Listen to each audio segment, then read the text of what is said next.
My name is Jack, and for most of my life, I believed I had everything a man could want.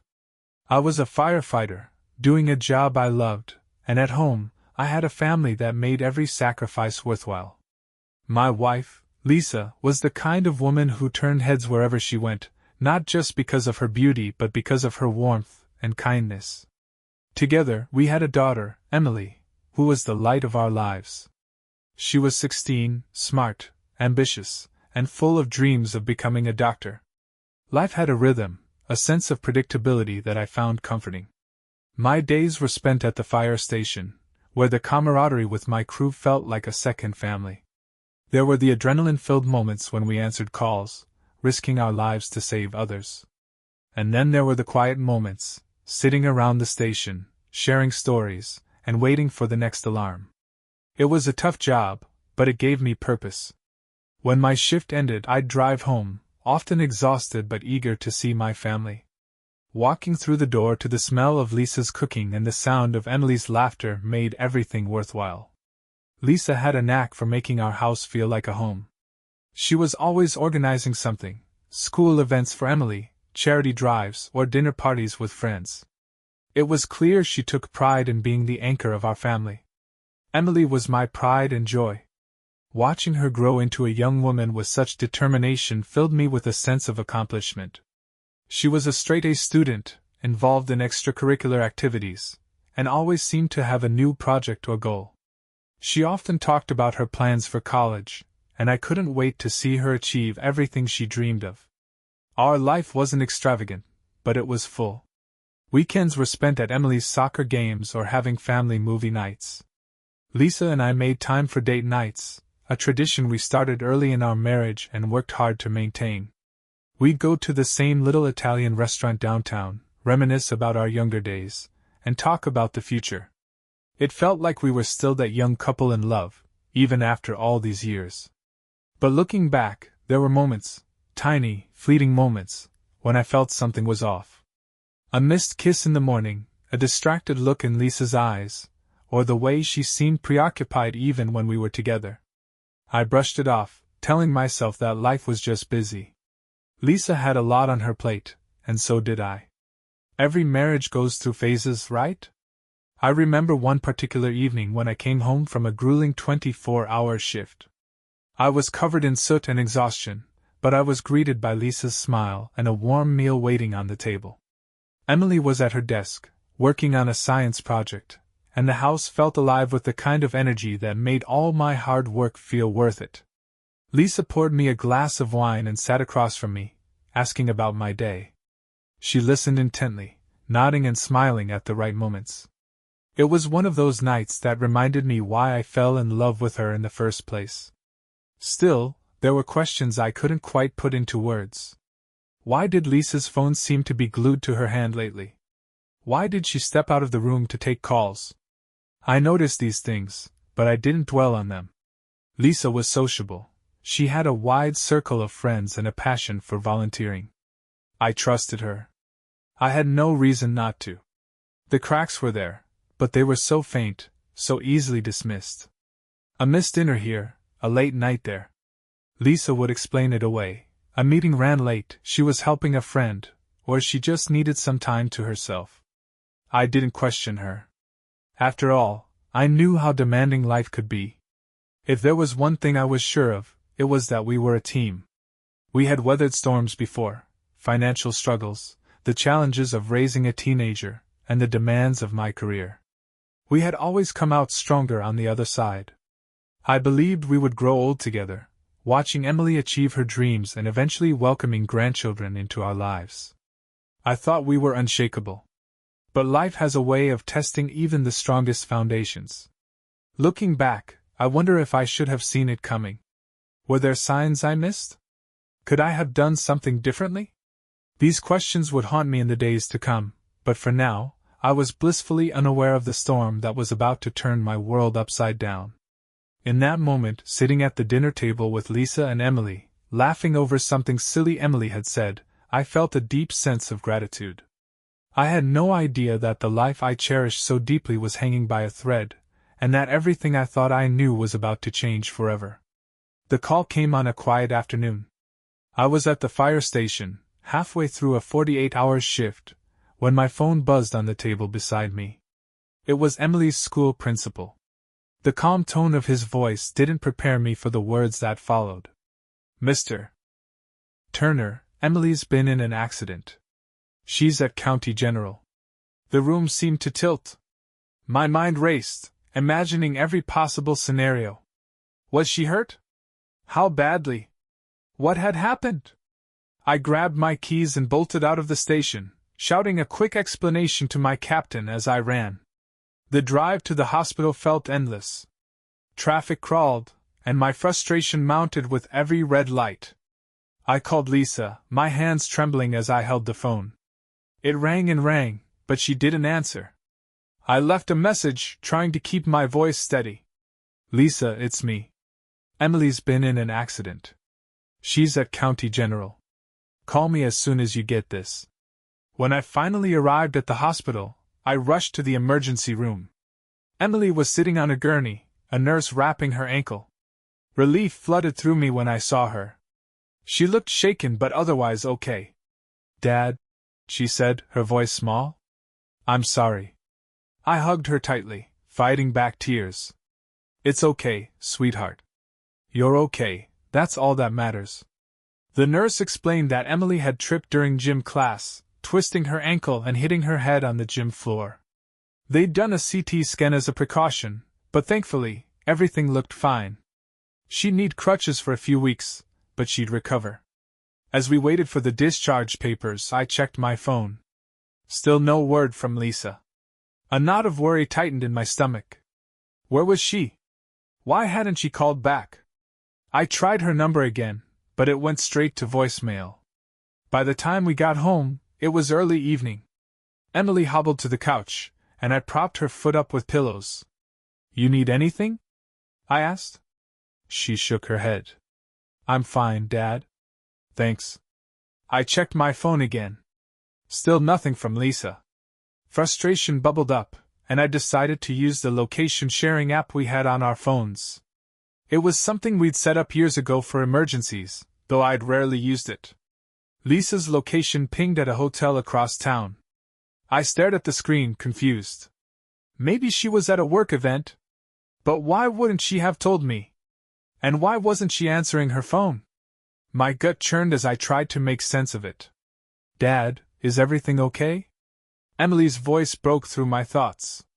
I forced a smile. "Yeah, sweetheart. Everything's fine. Just tired from the shift." She nodded, her eyelids drooping. Within minutes, she was asleep.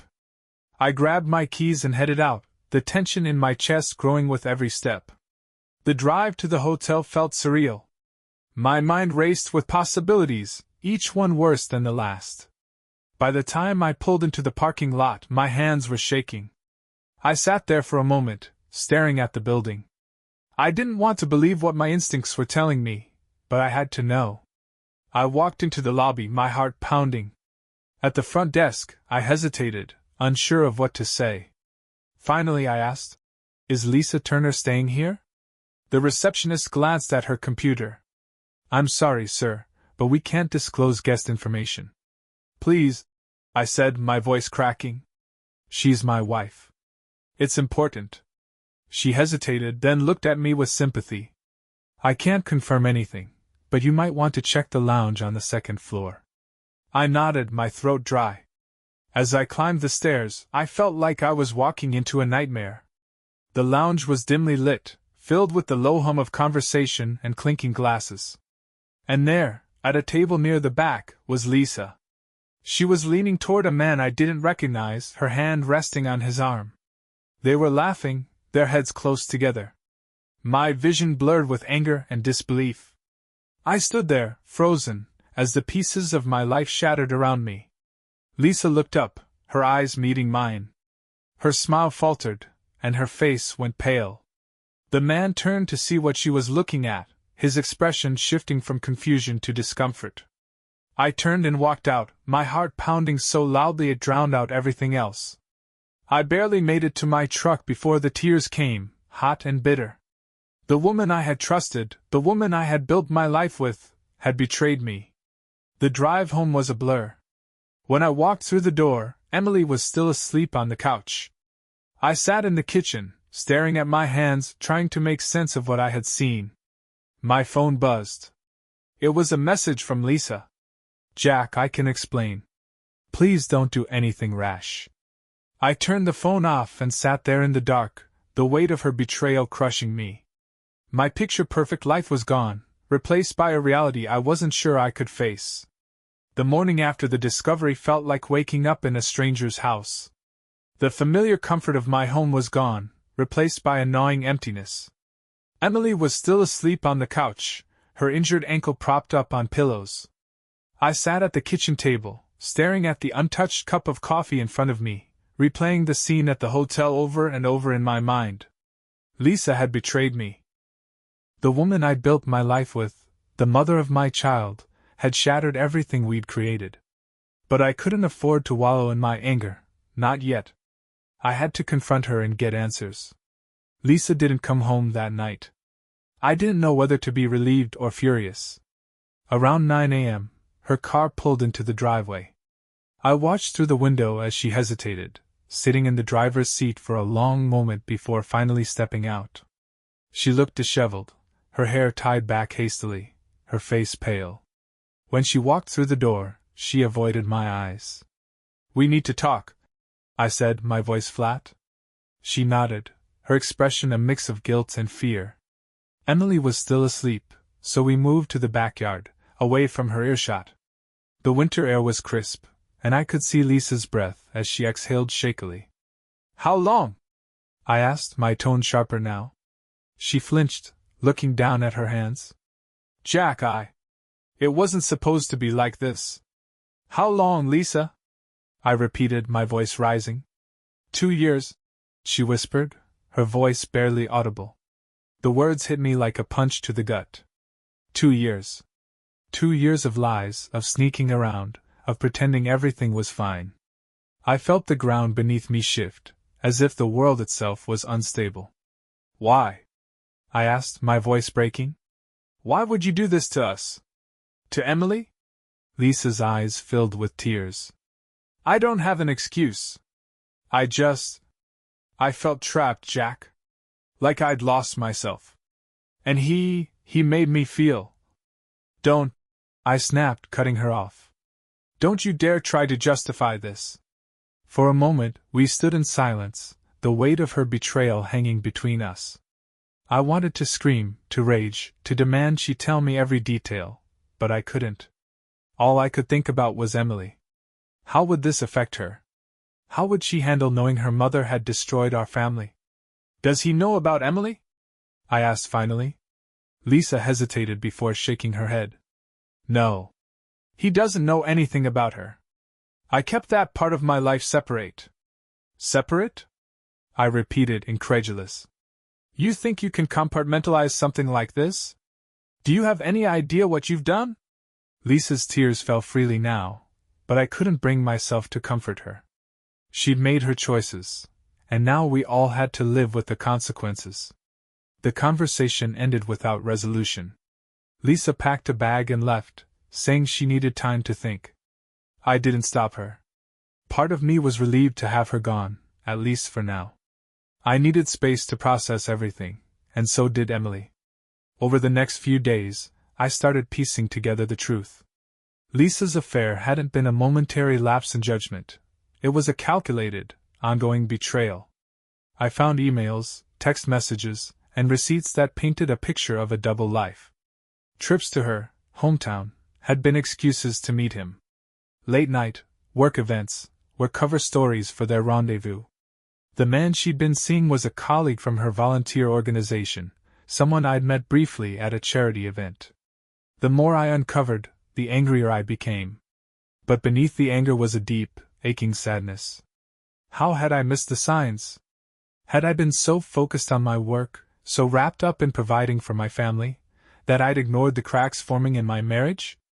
Emily began to notice the tension. She'd always been perceptive, and it wasn't long before she asked, "Dad, is something wrong?" I couldn't bring myself to tell her the full truth, not yet. Your mom and I are going through some things, I said carefully. But we both love you very much. That will never change. She looked at me with those big, questioning eyes, but she didn't press further. I could tell she was worried though, and it broke my heart to see her like that. Lisa's absence stretched into a week. She called once, asking to talk, but I wasn't ready.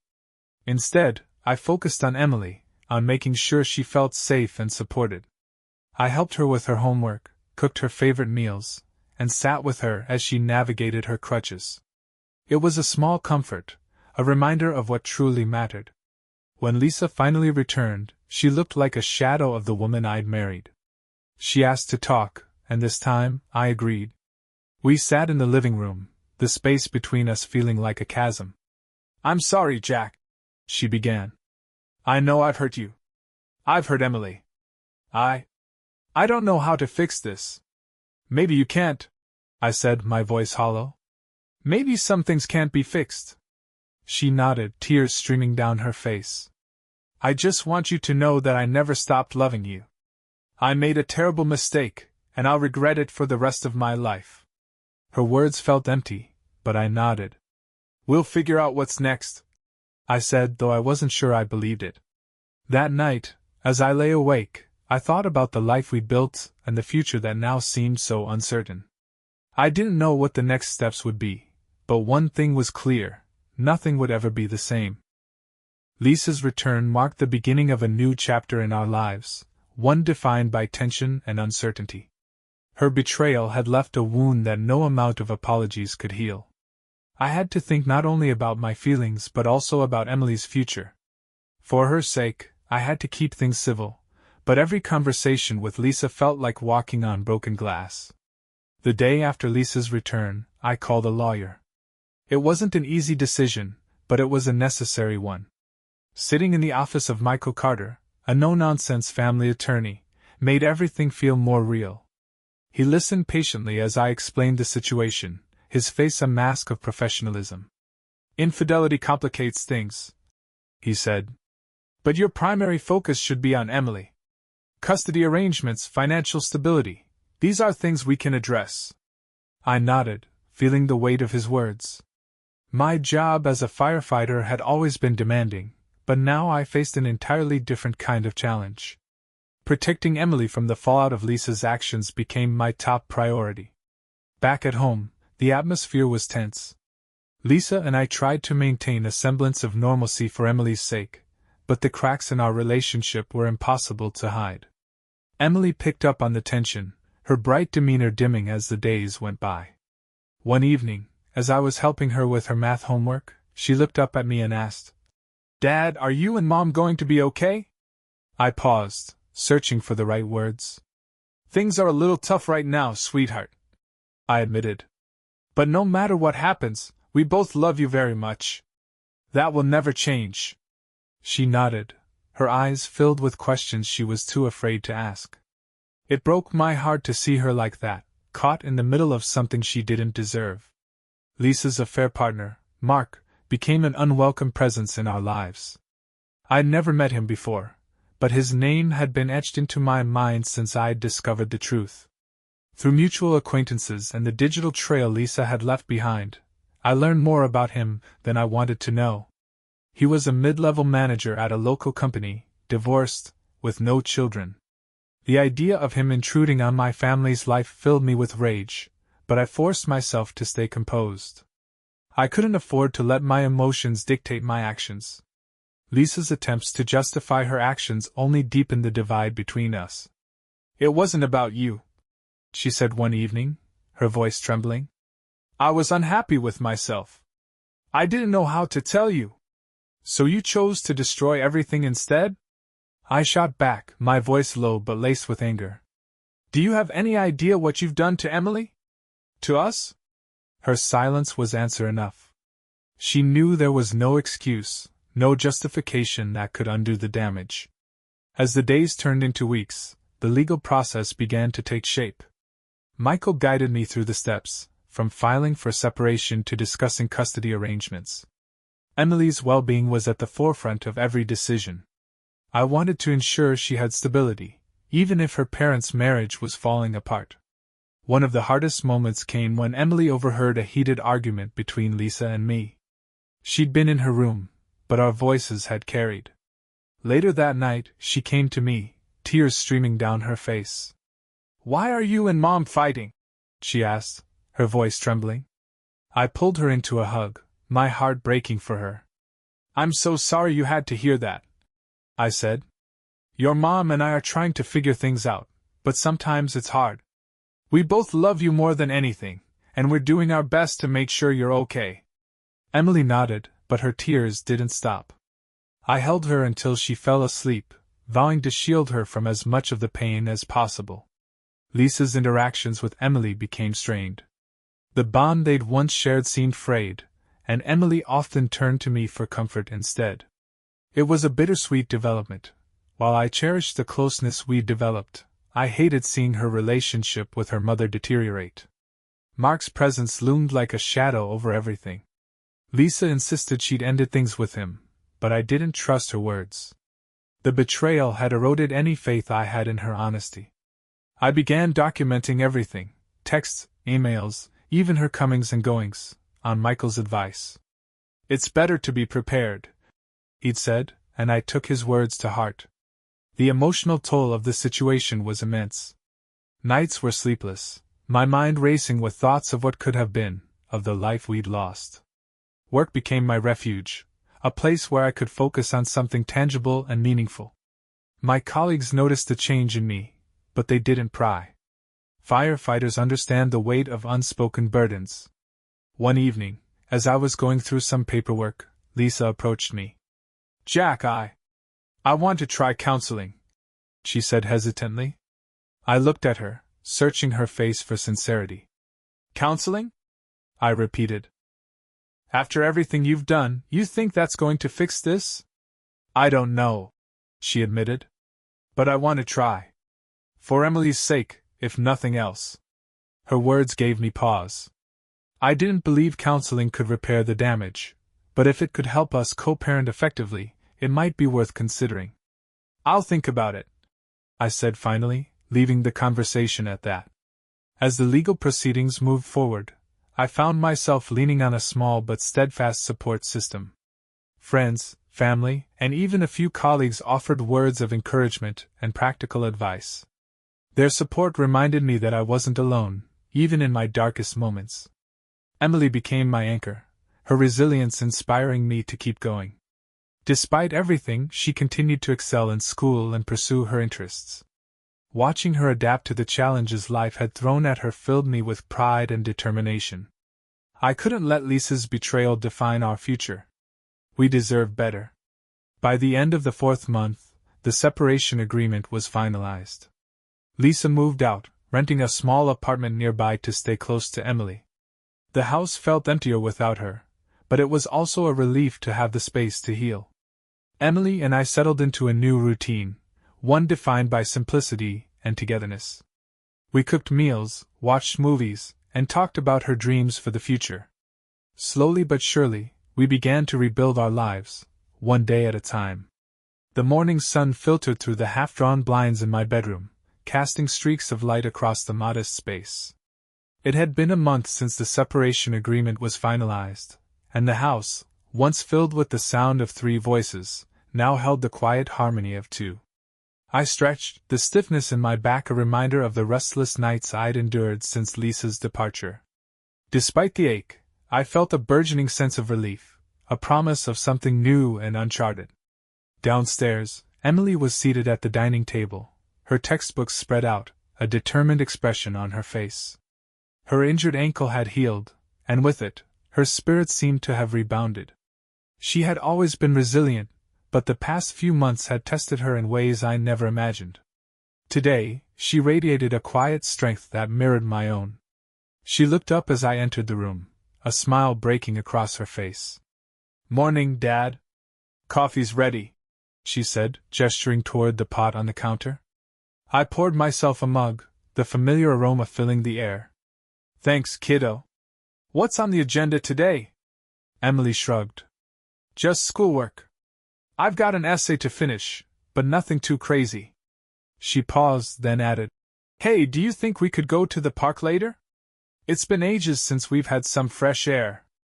I nodded, grateful for her suggestion. "Sounds like a plan. Let's pack a lunch and make a day of it." The park was one of our favorite places.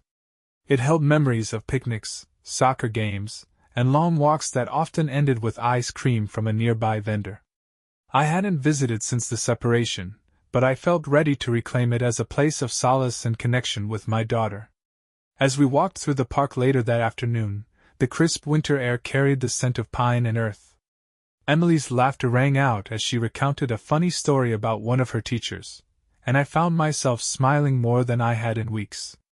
We spread a blanket near the edge of the lake, where ducks glided gracefully across the water. Emily leaned against me, her head on my shoulder, as we shared sandwiches and chips. "You know, Dad," Emily began, her voice thoughtful, "I was really scared when everything happened with Mom. I didn't know if we'd ever feel normal again." I placed an arm around her, pulling her close. "Me too, Em. But look at us now. We're figuring it out, one step at a time." She nodded, her gaze fixed on the water. "I think we're stronger for it. I miss the way things used to be, but I'm proud of us. You're the best dad I could ever ask for." My throat tightened with emotion. I kissed the top of her head, my heart swelling with pride and gratitude. "And you're the best daughter I could ever ask for. We make a pretty good team, don't we?" Emily laughed, a sound so pure it felt like a balm for my soul. "Yeah, we do." As the days turned into weeks, I began to find solace in routine. My shifts at the fire station provided structure, and my colleagues became an invaluable support system. They'd always been a second family, but now their camaraderie felt like a lifeline. I threw myself into my work, finding meaning in every rescue and every life saved. It reminded me that even in the face of destruction, there was always hope. One evening, after a particularly grueling day, my captain pulled me aside. "Turner," he said, his gruff voice softening, "I know you've been through hell, but I've noticed something. You're showing these rookies what resilience looks like. Keep it up." The word stuck with me. I'd always considered myself a teacher on the job, but hearing that my efforts mattered reaffirmed my sense of purpose. I wasn't just rebuilding my life. I was setting an example for Emily and others who looked up to me. At home, Emily flourished. Her passion for science deepened, and I encouraged her aspirations to become a doctor. I attended her school events, helped with projects, and cheered her on at every milestone. The bond we shared grew stronger, rooted in mutual respect and unwavering love. One evening, as we sat on the couch watching an old movie, Emily turned to me. "Do you ever think about dating again?" she asked casually, though her eyes held genuine curiosity. I chuckled, caught off guard. "Dating? That's the last thing on my mind right now. Why, are you trying to set me up?" Emily grinned. "Not yet. But you deserve to be happy, Dad. You deserve someone who loves you the way you love me." Her words lingered long after the movie ended.